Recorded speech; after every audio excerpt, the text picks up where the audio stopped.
जय श्री राम दोस्तों। कैसे हैं आप सब। आशा करती हूँ आप सब बहुत अच्छे होंगे। दोस्तों, आज हम पद्म पुराण के सृष्टि खंड के 14वें अध्याय का वर्णन सुनेंगे। इस अध्याय में महर्षि दधीचि का वर्णन किया गया है।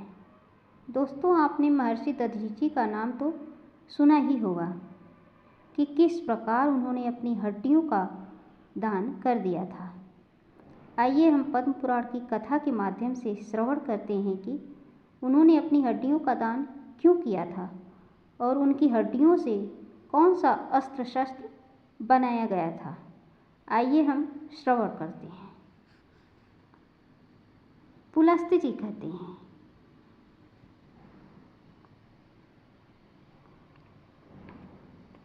पहले की बात है, सतयुग में कालकेय नाम से प्रसिद्ध दानव रहते थे। उनका स्वभाव अत्यंत कठोर था तथा वे युद्ध के लिए सदा उन्मत्त रहते थे। एक समय वे सभी दानव नाना प्रकार के अस्त्र शस्त्रों से सुसज्जित हो वृत्तासुर को बीच में करके इंद्र आदि देवताओं पर चारों ओर से चढ़ आए। तब देवता लोग इंद्र को आगे करके ब्रह्मा जी के पास गए। उन्हें हाथ जोड़कर खड़े देख ब्रह्मा जी ने कहा, देवताओं, तुम लोग जो कार्य करना चाहते हो वह सब मुझे मालूम है। मैं ऐसा उपाय बताऊंगा जिससे तुम वृत्तासुर का वध कर सकोगे। दधीचि नाम से एक महर्षि हैं। उनकी बुद्धि बड़ी ही उदार है।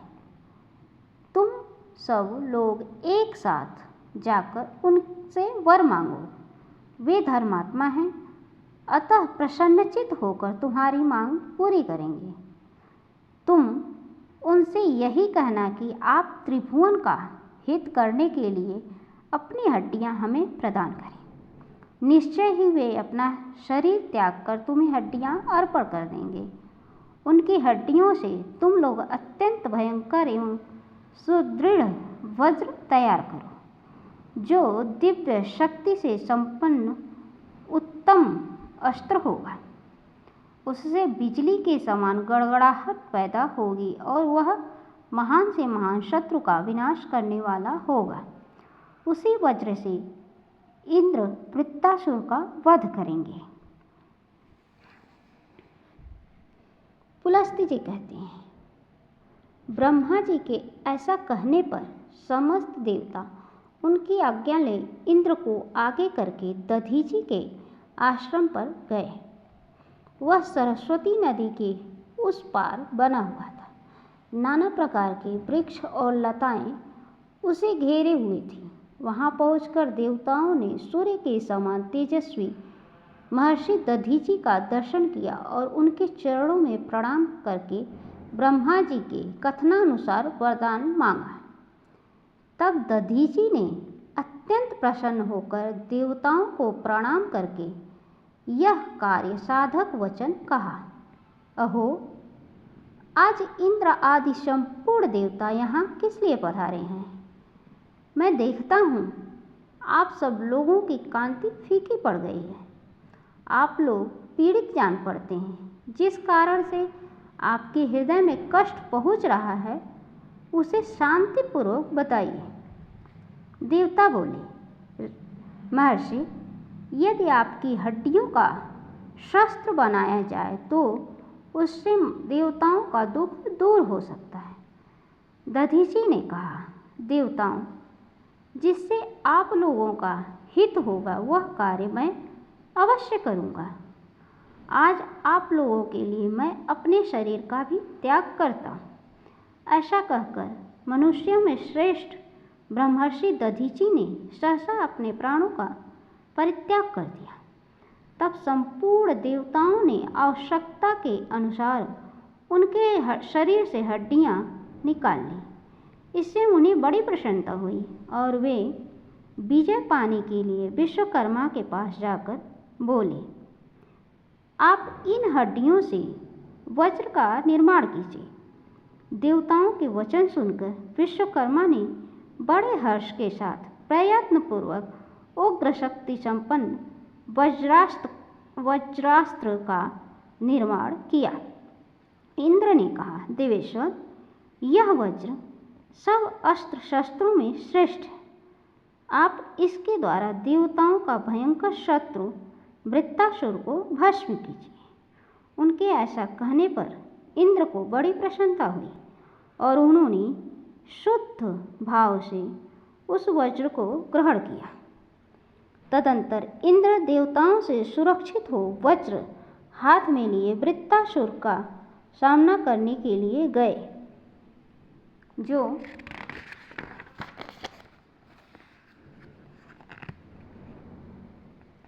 पृथ्वी और आकाश को घेर कर खड़ा था। कालकेय नाम के विशालकाय दानव हाथों में शस्त्र उठाए चारों ओर से उसकी रक्षा कर रहे थे। फिर तो दानवों के साथ देवताओं का भयंकर युद्ध प्रारंभ हुआ। 2 घड़ी तक तो ऐसी ही मारकाट हुई जो संपूर्ण लोक को महान भय से में डालने वाली थी। वीरों की भुजाओं से चलाई हुई तलवारें जब शत्रु के शरीर पर पड़ती थी तब बड़े जोर का शब्द होता था। आकाश से पृथ्वी पर गिरते हुए मस्तक ताड़ के फलों के समान जान पड़ते थे। उनसे वहाँ की सारी भूमि पटी हुई दिखाई देती थी। उस समय सोने के कवच पहने हुए कालकेय दानव दावानल से जलते हुए वृक्षों के समान प्रतीत होते थे। वे हाथों में परिघ लेकर देवताओं पर टूट पड़े। उन्होंने एक साथ मिलकर बड़े वेग से धावा किया था। यद्यपि देवता भी एक साथ संगठित होकर ही युद्ध कर रहे थे, तो भी वे उन दानवों के वेग को न सह सके। उनके पैर उखड़ गए। वे भयभीत होकर भाग खड़े हुए।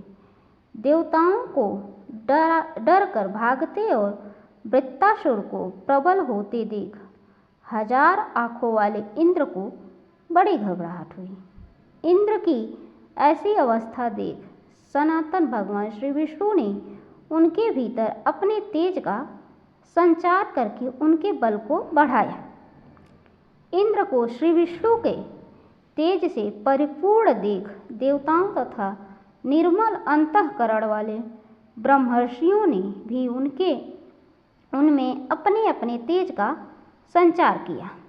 इस प्रकार भगवान श्री विष्णु देवता तथा महाभाग महर्षियों के तेज से वृद्धि को प्राप्त होकर इंद्र अत्यंत बलवान हो गए। देवराज इंद्र को सबल जान वृत्तासुर ने बड़े जोर से सिंहनाद किया। उनकी विकट गर्जना से पृथ्वी, दिशाएं, अंतरिक्ष, दिलोक और आकाश में सभी कांप उठे।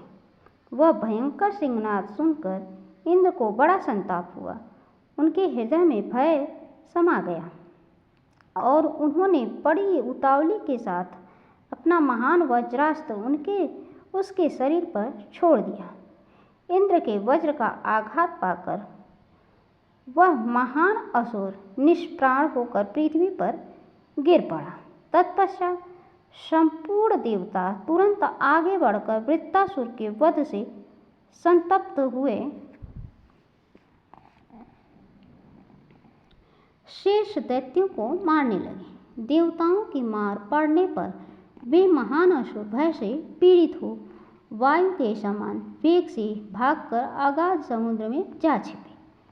वहाँ एकत्रित होकर सबके सब तीनों लोकों का नाश करने के लिए आपस में सलाह करने लगे।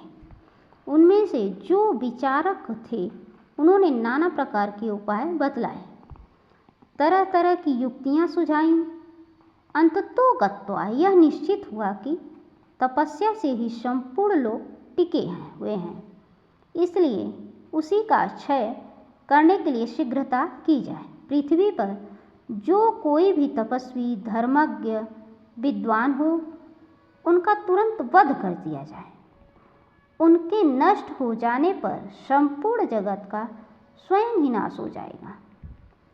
उन सब की बुद्धि मारी गई थी, इसीलिए उपर्युक्त प्रकार से संहार के विनाश का निश्चय करके वे बहुत प्रसन्न हुए। समुद्र रूप दुर्ग का आश्रय लेकर उन्होंने त्रिभुवन का विनाश करना आरंभ किया। वे रात में कुपित होकर निकलते और पवित्र आश्रमों तथा मंदिरों में जो भी मुनि मिलते उन्हें पकड़कर खा जाते थे। उन दुरात्माओं ने वशिष्ठ जी के आश्रम में जाकर 8008 ब्राह्मणों का भक्षण कर लिया था तथा उस वन में और भी जितने तपस्वी थे उन्हें भी मौत के घाट उतार दिया। महर्षि च्यवन के पवित्र आश्रम पर जहाँ बहुत से द्विज निवास करते थे वहाँ जाकर उन्होंने फल मूल का आहार ग्रहण करने वाले 100 मुनियों को अपना ग्रास बना लिया। इस प्रकार रात में वे मुनियों का संहार करते और दिन में समुद्र के भीतर घुस जाते थे।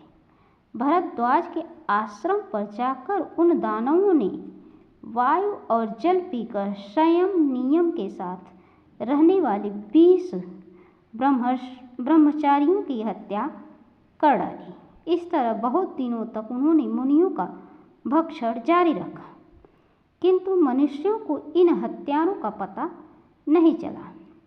उस समय कालकियों के भय से पीड़ित होकर सारा जगत निरुत्साह हो गया। स्वाध्याय बंद हो गया, यज्ञ और उत्सव समाप्त हो गए। मनुष्यों की संख्या दिनों दिन क्षीण होने लगी। वे भयभीत होकर आत्मरक्षा के लिए 10 दिशाओं में दौड़ने लगे। कोई द्विज गुफाओं में छिप गए, दूसरों ने झरनों की शरण ली, कितनों ने भय से व्याकुल होकर प्राण त्याग दिए। इस प्रकार यज्ञ और उत्सवों से रहित होकर जब सारा जगत नष्ट होने लगा तब इंद्र सहित संपूर्ण देवता व्यथित होकर भगवान श्री नारायण की शरण में गए। बोलिए श्री विष्णु भगवान की जय। आशा करती हूँ दोस्तों आप लोगों को ये कथा बहुत अच्छी लगेगी। आप कथा को ज़रूर श्रवण करिएगा। मिलते हैं अगले वीडियो में। धन्यवाद।